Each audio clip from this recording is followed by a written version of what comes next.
April 15th is the day of reckoning. Every year, millions of Americans get ready to pay taxes to Uncle Sam, or get ready to collect a tax refund from Uncle Sam. When did this become the great day that it is for taxpayers, and when are we actually required to file an income tax return?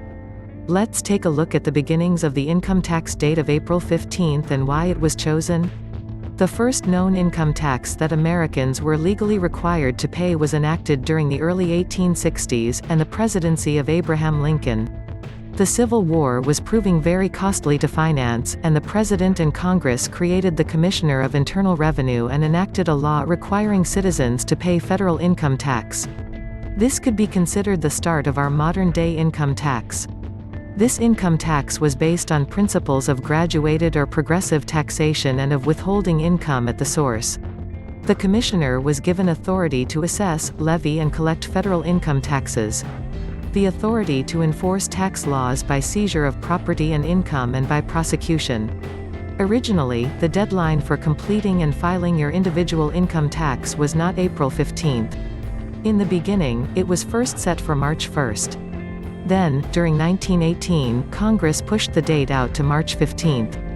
Then, in the Great Overhaul of 1954, the date was once again moved forward to April 15th, and this is where it remains today.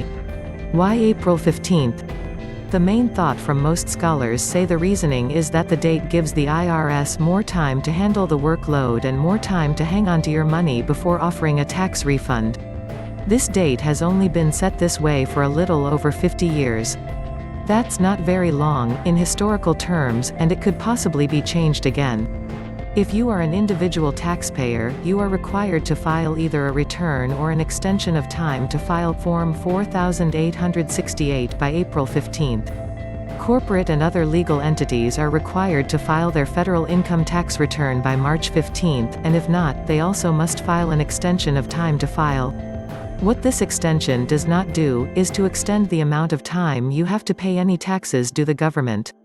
So, if you are unable to ready your personal or business financial information in a timely manner, and have no reasonable estimate as to the amount of tax you may owe, you can expect to pay some form of penalty. In the years following World War II, the burden of tax responsibility was shared fairly equally by the corporate world and the individual taxpayer. Today, however, the shift has been toward more responsibility on the part of the individual, and less on the business backs. To demonstrate how special interests have begun to overtake American politics, during 1867, public opinion was so strong, and the outcry of the general public so loud, that the President and Congress abolished the income tax law in 1872, and from 1872 until 1913 almost all of the revenue for government operation came from the sale of liquor, beer, wine, and tobacco. Although the income tax did make a small comeback in 1894, it was found unconstitutional in 1895 by the U.S. Supreme Court because it was not apportioned among the states in conformity with the Constitution. An interesting time during the formation and eventual taxation of America occurred during 1918. Until that point in time, the vast majority of tax revenue for government funding came from alcoholic beverage sales and high tariffs. In 1919, Congress passed an amendment to the Constitution that made it illegal to manufacture or sell alcohol. What would replace the revenue? American federal income tax was the proposed solution, and we've been paying since. Although during the great years known as Prohibition, many revenue agents spent their days tracking down moonshiners, not tax evaders, the American citizen, the individual taxpayer took on the heavy burden of supporting government revenue, and it has become heavier with each passing year. On a side note, although moonshining was illegal, the moonshiners still had to pay taxes on the moonshine, so they were incarcerated for tax evasion and not moonshining. Taxes seem to always come into play when looking for a way to prosecute someone.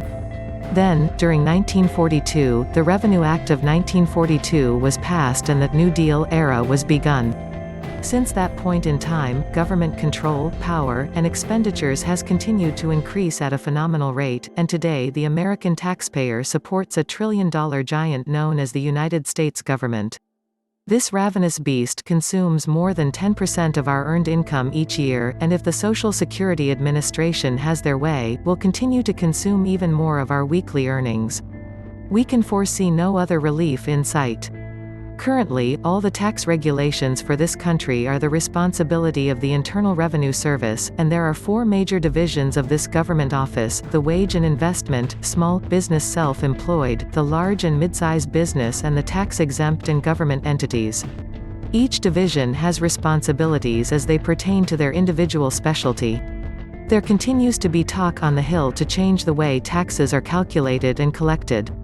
The most common themes are the flat tax and the national sales tax. Until Congress actually has the courage to step up to the plate and change it, taxes will remain as cumbersome as always.